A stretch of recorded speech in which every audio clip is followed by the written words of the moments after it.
numerical diffidence and numerical courage. This is important to understand.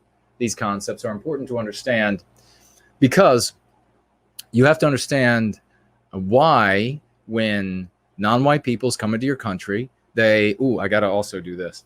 They want to,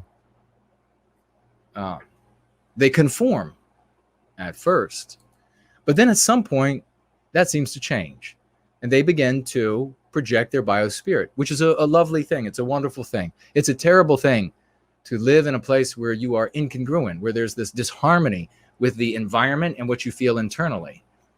And the problem is that when they begin to project their biospirit onto our environment, we begin to feel uncomfortable.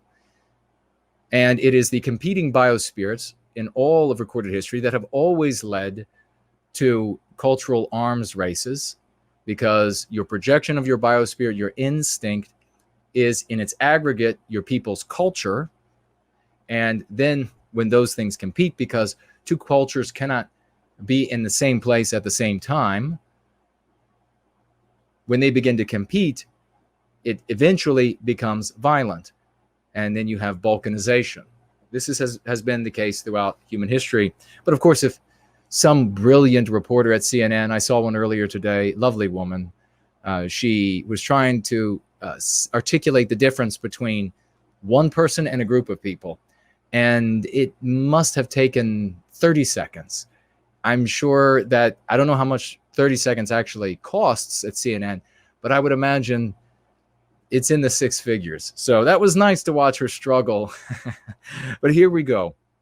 Numerical diffidence.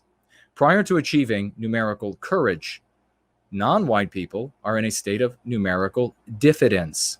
While in this state, non-whites superficially conform to the biospiritual expression of Western kind.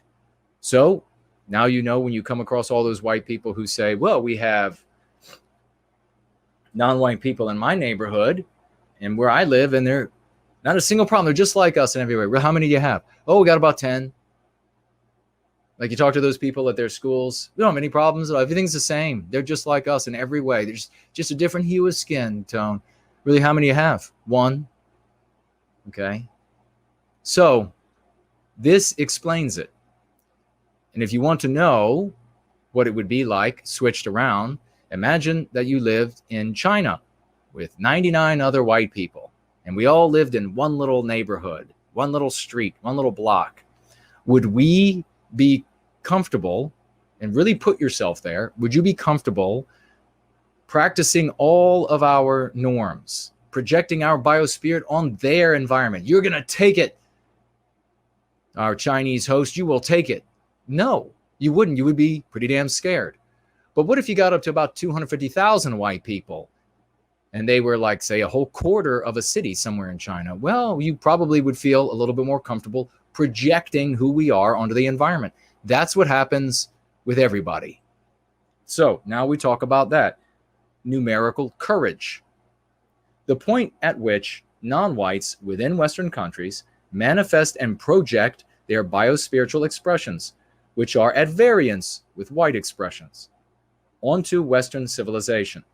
This process initiates a cultural arms race that always ends in oppressive governmental tyranny and violent balkanization. Now, why government tyranny? Well, because the government wants to hold all of those different races together. You know who tried? I normally don't do this kind of thing, and that is to go to talk about different periods in history, because you all can get that from all of those other people who love to do that wax all day long about irrelevant things. What did I used to call that? I used to have a name for that. Does anybody remember? Pedantic prattling is what I called it. Pedantic prattling.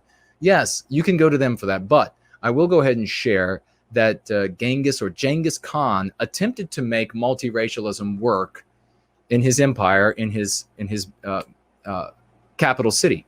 And the way he went about it, or perhaps it was not the capital, but the largest city.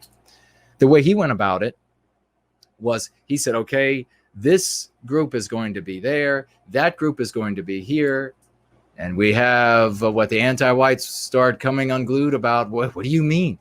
Was Genghis Khan some kind of? Yes, I'm afraid he was.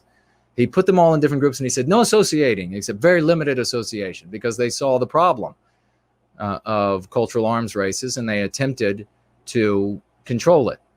But the culture is the aggregate of a people's biosphere projected onto their environment.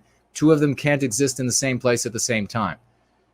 And so you ended up with troubles, and even there, where they really used governmental tyranny. And let me tell you, in an age when they weren't very squeamish about doing really horrible things to people, they weren't squeamish about it at all. They still couldn't hold it together.